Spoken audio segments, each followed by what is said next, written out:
노후 생활에 영향을 줄 4가지 핵심 보건 정책이 있습니다. 은퇴 후에 노후 생활에 영향을 받는 것은 정부의 정책이라고 할 수 있는데요. 이번 시간에는 가장 핵심이 되는 4가지 보건 정책에 대해서 살펴보도록 하겠습니다. 안녕하세요. 저는 시니어 라이프 비즈니스를 연구하는 최학희입니다. 2019 보건복지백서라고 보건복지부의 모든 정책을 담은 망라한 그 보고서가 나왔습니다. 거기에 보면은 이렇게 포용적 복지 국가라고 보건복지부 전체 사업을 망라하고 있는데요. 그 중에서 우리는 활기차고 존중받는 노후 생활을 지원하는 4가지 주요 과제에 대해서 하나씩 살펴보고 그것이 시니어의 삶에 어떤 영향을 줄지에 대해서 시사점을 살펴보도록 하겠습니다. 먼저 첫 번째로 드는 것은 기초연금의 단계적 인상을 얘기합니다. 특히 기초연금 중에 중요한 것은 저소득 수급자에 대한 배려인데요. 노인의 삶은 빈곤한 삶이 되기 쉽고 특히 우리나라처럼 OECD 평균으로 봤을 때 상대적으로 빈곤하신 분들이 많습니다. 이분들에게 안전망을 제공하는 것이 기초연금이라고 할 수 있고요. 이 기초연금의 폭을 모든 수급자로 확대해서 그 수를 늘리고 점차 그로 인해서 상대 빈곤율을 낮추겠다는 게 첫 번째 큰 방점을 찍고 있는 부분입니다. 두 번째로 볼 부분은 노인 일자리인데요. 공공 일자리의 경우에 월 27만 원 정도를 수령하십니다. 그리고 어떤 경우에 따라서는 비난도 많이 하지만 그것이 시니어들에게 주는 삶의 의미는 굉장히 큽니다. 먼저 시간에 대해서 너무 무리함을 막을 수 있고요. 두 번째는 시니어들에게 특히 노의 삶에 27만 원이라는 돈은 굉장히 쏠쏠한 돈이 되고 이것이 다시 소비로 연결되는 그런 소중한 돈이 됩니다. 물론 여기에 대해서 연구가 굉장히 많이 한국노인인력개발원 중심으로 되고 있는데요. 앞으로 발전시킬 부분은 사회에 도움이 되는 사회 서비스형 그리고 시니어들 중에서 퇴직하고 나서 비용이 30만 원으로 부족한 분들이 계십니다. 그래서 이 비용을 월 60시간, 월 65만 원을 1차적으로 늘리는 것 그리고 젊은 시니어들을 대상으로는 이것을 80만 원, 120만 원 늘리는 여러 가지 다양한 실험들이 진행되고 있습니다. 세 번째로 볼 것은 치매에 대한 겁니다. 아무래도 이 치매라는 것이 아직은 생소하기 때문에 정책의 요양 인프라를 만드는 단계라고 이해하는 것이 좋을 것 같습니다. 그런데 이것이 우리의 삶에 어떤 영향을 미치냐면 만약에 치매 환자가 계신 부모님이 계시다면 예를 들어서 노인장기 요양 그 보험 혜택을 받으시는 어르신들의 거의 절반가량은 치매 환자일 확률이 높으신데요. 이런 경우에 가족들이 받는 그 고통은 어마어마합니다. 예를 들어서 한 어머님을 제대로 모시기 위해서 그 가족 한 명이 전체의 삶을 달라붙어서 보내는 그러한 막대한 에너지와 아픔과 외로움이 있는 겁니다. 근데 여기에 대해서 국가가 책임을 짐으로써 그 가족의 부담을 덜어주는 게 되는 거고요. 일단 시작한 지 얼마 안 됐기 때문에 아직은 미약해 보이지만 이것이 시니어들의 경우에 약 한 10% 정도가 치매 환자가 될 수 있다고 본다면 너무나도 큰 디딤돌을 놓는 그런 작업이라고 우리가 이해하는 것이 중요합니다.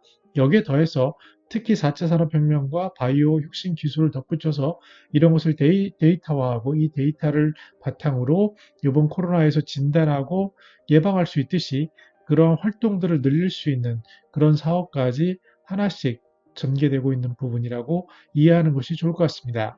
네 번째가 이제 어떻게 보면 보건복지부에서 가장 공을 들인 부분이라고 할 수 있는 부분인데요. 바로 지역사회를 중심으로 한 돌봄 체계를 만들겠다라는 겁니다.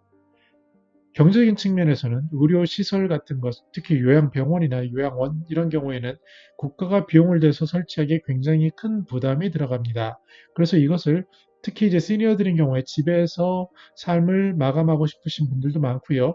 특히 만성질환인 경우에 병원에서 의사가 필요로 하는 그 정도의 의료기술이 필요한 경우는 드문 경우가 있습니다. 그래서 이것은 무엇을 의미하냐면 많은 경우에 집에서 혜택을 받을 수 있고 관리를 받을 수 있다는 걸 얘기하고요. 더 나아가서 지역사회에서 자원을 할당함으로써 미리미리 예방하고 더 그러한 질병의 악화를 막을 수 있으므로 건강보험의 그 재원도 막는 여러 가지 포석을 둔 전략이라고 볼 수 있겠습니다. 이를 위해서 구체적으로 집행되는 것 중에 하나가 사회서비스원이라고 봐야 할 것 같습니다. 쉽게 이해하면 민간 유치원이 있고 국립유치원이 있는데 그 국립유치원의 수를 점차 늘리겠다라는 그런 방향성입니다. 여기에 대해서는 여러 가지 논란이 있을 수 있습니다. 그러나 중요한 것은 이러한 방향들이 지역사회, 특히 사회서비스원의 경우에도 그 지역으로 그 요양보호사가 파견됨으로써 돌보는 그러한 생태계에 초점을 두고 있는 부분이 그런 부분에 대해서는 생각해 볼 필요가 있습니다. 물론 민간 사업자인 경우에 사회서비스원이 줄 파급력과 이것으로 인하여 경제적으로 어려움을 겪는 그런 분들도 많은 것 또한 사실이기 때문에 여기에 대해서는 조금씩 서로 지혜를 모으고 협력하는 모델로 상생하는 모델로 발전해 나아가야 할 부분이기도 합니다. 다음에 눈에 띄는 부분은 바로 지역 건강사업 확대입니다. 우리가 1차 의료 만성질환 사업이라고 해서 1차 기관으로, 의료기관으로 시니어들이 만성질환을 관리할 수 있게 하는 거죠. 예를 들어서 시니어들이 간단한 당뇨 이런 경우에도 3차 의료기관, 즉 대형 대학병원 같은 데로 가는 그러한 현상이 두드러지는데요. 이러한 것들을 방어하고 미리 막음으로써 의료 체계를 더 안정화하는 건데 여기서 더 중요하게 볼 부분은 시니어들에게 건강관리 서비스를 확대하는 것뿐만 아니라 모바일 헬스케어를 통해서 미리미리 예방할 수 있는 그러한 체계를 만들어 간다는 데 방점이 있습니다. 여기 핵심으로 있는 게 바로 보건소가 되겠고요. 보건소에서는 단순히 예전에 진단 이런 거에서 넘어서서 운동이라든지 그리고 영양 처방까지도 모색하고 있는 굉장히 획기적이고 글로벌 관점에서 봤을 때도 혁신적인 모델의 씨앗을 가지고 있는 사업이라고 말씀드릴 수 있겠습니다. 더 나아가서 환자 중심 의료 서비스를 제공한다는 것은 시니어들이 존엄하고 편안한 생애 말기를 보장할 수 있는 디딤돌을 놓는다는 그런 것으로 이해할 필요가 있어 보입니다. 네, 국가 정책에 대해서 가부 간에 좋아하는 사람과 싫어하는 사람이 있을 수 있습니다. 근데 중요한 것은 시니어가 되면, 은퇴자가 되면은 사회적 약자로 전락할 수 있고요. 여러 가지 어려움들이 발생할 수 있습니다. 구체적으로는 경제적으로 어려울 수 있고 건강적으로 약자가 되고 시간적으로 소외받게 됩니다. 그런데 이러한 보건복지부 정책을 봤을 때 먼저 방점을 찍는 것은 노후의 빈곤, 특히 가난하신 상대적 빈곤이 크신 절대적 빈곤자와 같은 그런 분들을 위한 노후 빈곤 안전망을 놓겠다는데 정부 정책에 1순위가 있는 것을 알 수 있고요.